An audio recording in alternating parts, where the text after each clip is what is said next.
بسم اللہ الرحمن الرحیم۔ دوستو، آپ نے تو ابلیس کا نام سنا ہوگا۔ ابلیس انسان کو کس طرح گمراہ کر دیتی ہے۔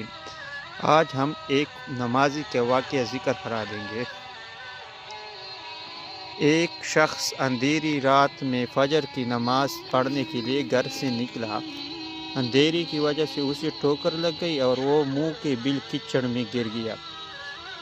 کچڑ سے اٹھ کر وہ گھر واپس آیا اور لباس تبدیل کر کے دوبارہ مسجد کی طرف چل دیا۔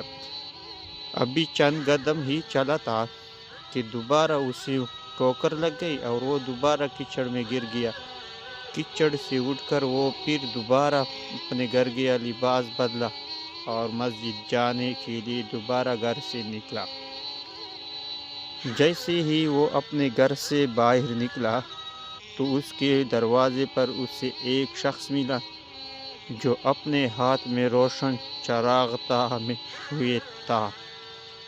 چراغ والا شخص چپ چاپ نمازی کے آگے مسجد کی طرف چل دیا۔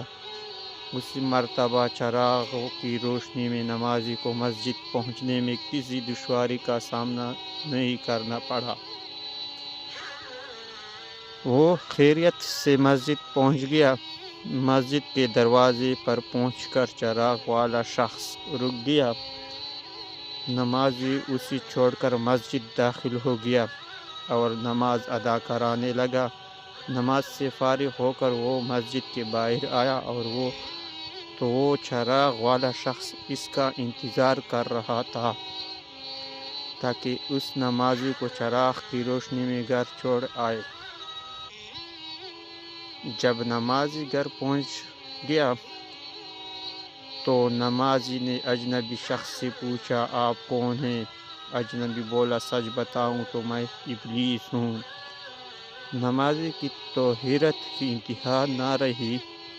اس اجنبی کی یہ بات سن کر نمازی سوچنے لگا، ابلیس شیطان کیسے مجھے مسجد تک چھوڑ سکتا ہے؟ اس کا کام تو لوگوں کو بہکانا ہے۔ تو اس شخص نے بڑی حیرت کے ساتھ ابلیس سے پوچھا، تجھے تو میری نماز راہ جانے پر خوش ہونا چاہیے تھا، مگر تم تو چراغ کی روشنی میں مجھے مسجد تک چھوڑنے آئے۔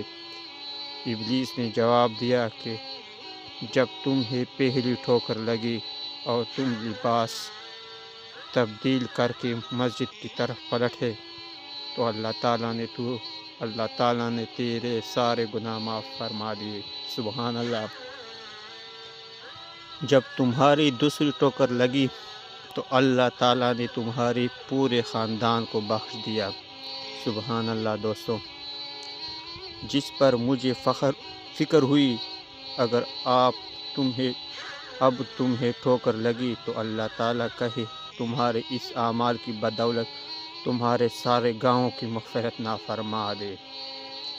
اس لیے میں چراغ لے کر آیا ہوں کہ تم بغیر گرے مسجد میں تک پہنچ جاؤ۔